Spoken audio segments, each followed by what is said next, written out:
অর্থমন্ত্রী যারা দেশে অর্থমন্ত্রী যিনি আছেন, অর্থমন্ত্রী যদি চায় যে আমি আল্লাহর বিধান দিয়ে অর্থ বিভাগকে সুসজ্জিত করব, বাংলা থেকে যত প্রকার অভাব অনটন আমি দূরীভূত করে দেব, পারবে কিনা? যদি আল্লাহর বিধান সেখানে থাকে, আল্লাহর দেওয়া নাজিলকৃত বিধান দিয়ে যদি অর্থ ডিপার্টমেন্ট চলে, অর্থমন্ত্রী যদি আল্লাহর দেওয়া কোরআনুল কারীমের 9টি আয়াত আছে,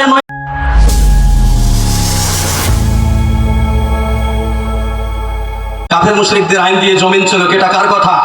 আবু জেহেলের কথা, ঠিক কিনা? আবু জেহেল বলছিল রব্বুল আলামিন তুমি হলো স্রষ্টা, তুমি হলো রব, তুমি একমাত্র স্রষ্টা, স্রষ্টার কাজ হলো সৃষ্টি করা, এই জমিনে স্রষ্টার কোনো মাতাব্বরি চলবে না। কার কথা এটা? আবু জেহেলের কথা। সকলে বলি নাউজুবিল্লাহ। মুহতারাম হাজিরিন, এভাবে যারা আবু জেহেলকে আজকে অনুসরণ করে বাংলার জমিনে আল্লাহর বিধানের বিরুদ্ধে যারা বিরুদ্ধাচরণ করতেছে, যারা বর্তমান জুলুম নির্যাতনে ব্যস্ত আছে, টেন্ডারবাজি চাঁদাবাজি নিয়ে, যারা দখলবাজি নিয়ে ব্যস্ত আছে, আল্লাহর দেওয়া বিধানকে যারা বৃদ্ধাঙ্গুলি দেখাতে চায়, ওই আল্লাহ তাআলা বলতেছেন ইউরিদুনা লিইউতফিউ নূরাল্লাহি বিআফওয়াহিহিম ওয়াল্লাহু মুতিম্মু নূরিহি ওয়ালাউ কারিহাল কাফিরুন। রব্বুল আলামিন বলতেছেন তোমরা যারা আমি আল্লাহর নূরকে নিভিয়ে দিতে চাও, আমি আল্লাহ সেখানে আমার নূরকে প্রজ্বলিত করব। সুবহানাল্লাহ। সম্মানিত হাজিরিন, আল্লাহর দেওয়া চ্যালেঞ্জ বড় না কাফের মুশরিকদের দেওয়া চ্যালেঞ্জ বড়? আল্লাহর দেওয়া চ্যালেঞ্জ বড়। এজন্য আল্লাহ বলতেছেন মাকারু ওয়া মাকারুল্লাহি ওয়াল্লাহু খায়রুল মাকিরিন। আল্লাহু আকবার। আল্লাহ বলতেছে বান্দা তুমি কি মক্কর জানো?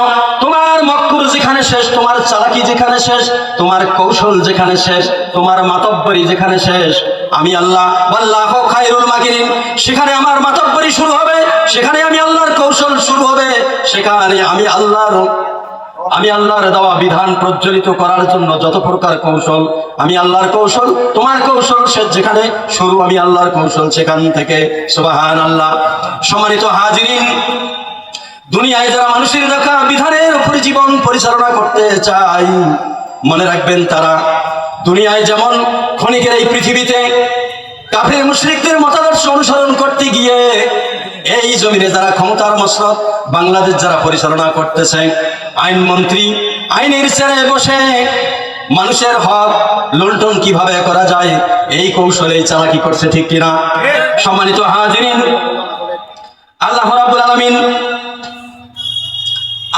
আলামিন বলতেছেন বান্দারা তোমাকে মানুষ হিসাবে সৃষ্টি করে সর্বোচ্চ মর্যাদা দিলাম, দুনিয়ায় গিয়ে আমি আল্লাহর নাজিলকৃত বিধান দিয়ে তোমার ব্যক্তি জীবন, পারিবারিক জীবন, সামাজিক জীবন, রাষ্ট্রীয় জীবন তুমি প্রতিষ্ঠা করবে, তাহলে আমি আল্লাহ তাআলার নৈকট্য লাভ করতে পারবে।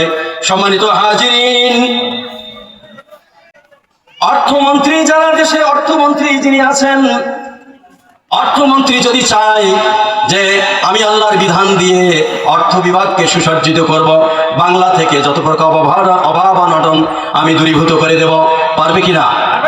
যদি আল্লাহর বিধান সেখানে থাকে, আল্লাহর দেওয়া নাজিলকৃত বিধান দিয়ে যদি অর্থ ডিপার্টমেন্ট চলে, অর্থমন্ত্রী যদি আল্লাহর দেওয়া কোরআনুল কারীমের 9টি আয়াত আছে, 9টি আয়াত যদি পার্লামেন্টে ঘোষণা করে দেয়, তাহলে বাংলাদেশের প্রত্যেকটা মানুষের ব্যক্তি জীবন, পারিবারিক জীবন, সামাজিক জীবন, রাষ্ট্রে যত প্রকার অর্থনৈতিক ব্যাংক বিমা আছে সব কিছু সুন্দর করে দেবেন কে? আল্লাহ সুবহানাহু ওয়া তাআলা।